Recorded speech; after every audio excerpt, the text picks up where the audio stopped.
ከትላንት ጀምሮ ይፋዊ የሥራ ጉብኝት በማድረግ ኢትዮጵያ የተገኙት የእስራኤል የኢነርጂና መሰረተ ልማት ሚኒስትር ኤሊ ኮሄን በቆይታቸው ከተለያዩ ሚኒስትሮች ጋር በመገናኘት እስራኤልና ኢትዮጵያ በውሃና ኢነርጂ ዘርፍ በግብርና በቴክኖሎጂና በታዳሽ ኃይል ልማት ላይ በጋራ እንደሚሰሩ አስታውቀዋል። ሚኒስትሩ ከፋና ሚዲያ ኮርፖሬት ጋር ባደረጉት ቆይታ ኢትዮጵያና እስራኤል 1000 ዓመታትን የተሻገረ ግንኙነት ያላቸው ሀገራት በመሆናቸው አሁንም አብሮ ለመስራት ትልቅ ዕድል የሚፈጥር እንደሆነ አንስተዋል።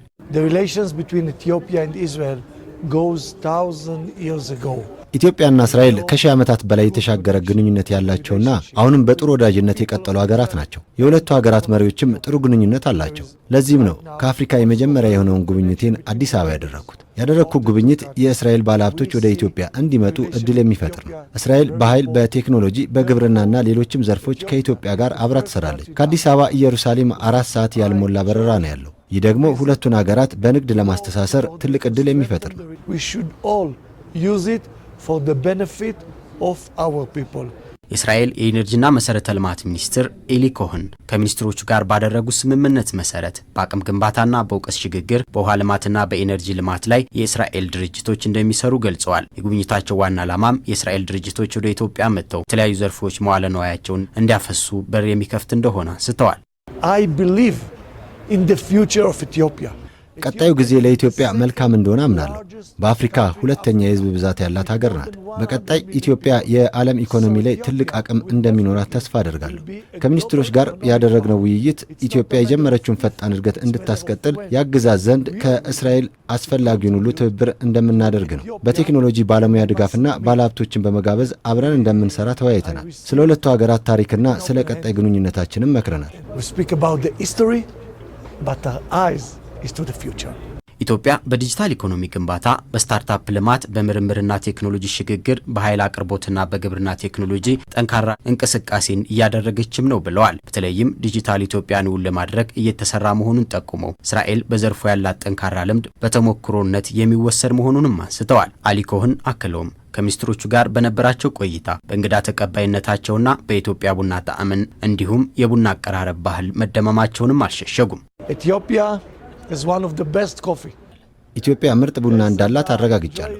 በቆይታዬ በጣም የተደሰኩበት የኢትዮጵያ የቡና ጣዕምና አቀራረቡን ነው።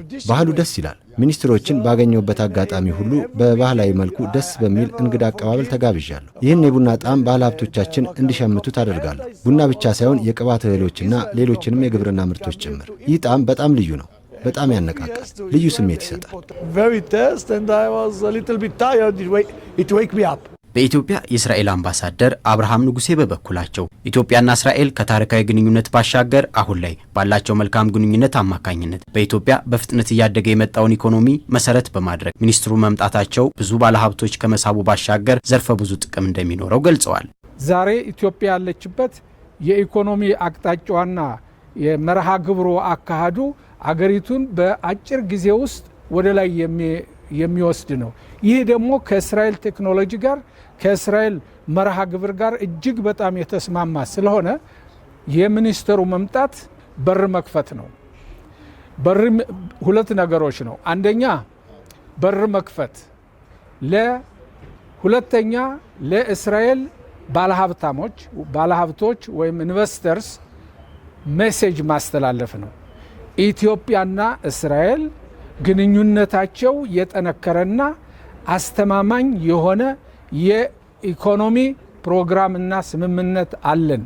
ስለዚህ ኑና ኢንቨስት አድርጉ። ኢትዮጵያ ኢንቨስት ለማድረግ አመች የሆነች ሀገሮች ነው። የእስራኤል ባለሀብቶች በኢትዮጵያ በተለያዩ ዘርፎች ኢንቨስት እንዲያደርጉ በር የሚከፍት እንደሆነም አምባሳደሩ ገልጸዋል።